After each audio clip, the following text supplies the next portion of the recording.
Welcome back to my KEEPUP channel. Former CIA chief reveals the European country he thinks Putin will attack next.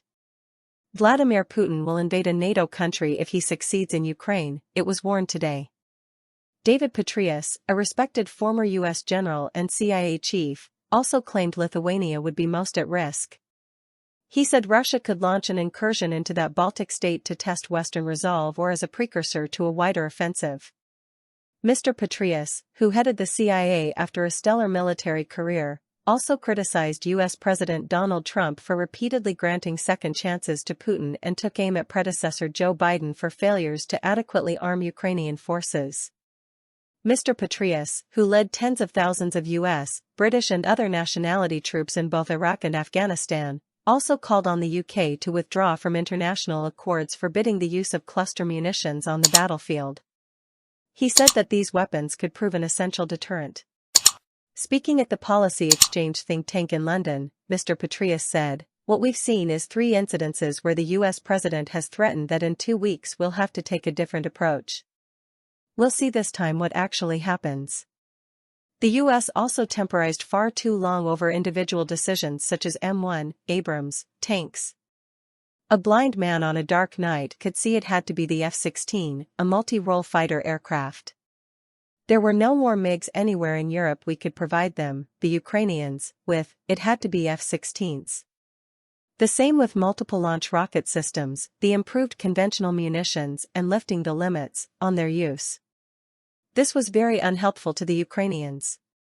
Each time they'd have to ask and wait, and then we'd say no, and then maybe, and then eventually they'd get it.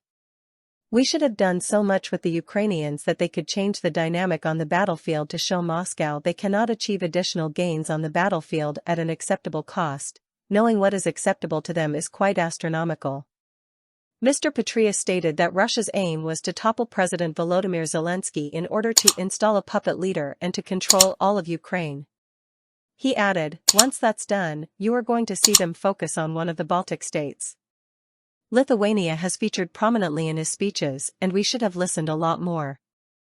As Europe rallies against the perceived Russian threat, carrying out NATO drills in the Baltic and fostering greater interoperability between allies, the American position continues to waver.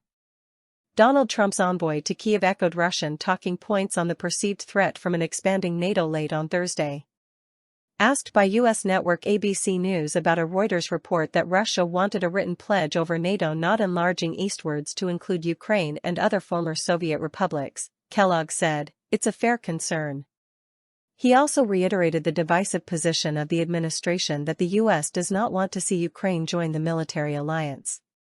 "We've said that to us, Ukraine coming into NATO is not on the table. And we're not the only country that says that, I could probably give you 4 other countries in NATO and it takes 32 of the 32 to allow you to come into NATO," he said. That's one of the issues that Russia will bring up.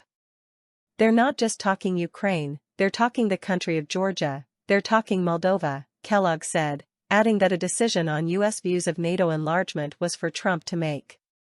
Kellogg said Trump was nonetheless frustrated with Russia because he had seen a level of unreasonableness from Russian President Vladimir Putin.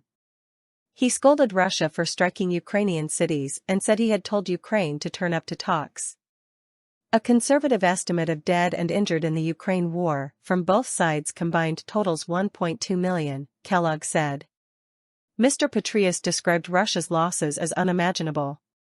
Nearly 1 million Russians are understood to have been battlefield casualties, including 500,000 either killed or unfit for the front line.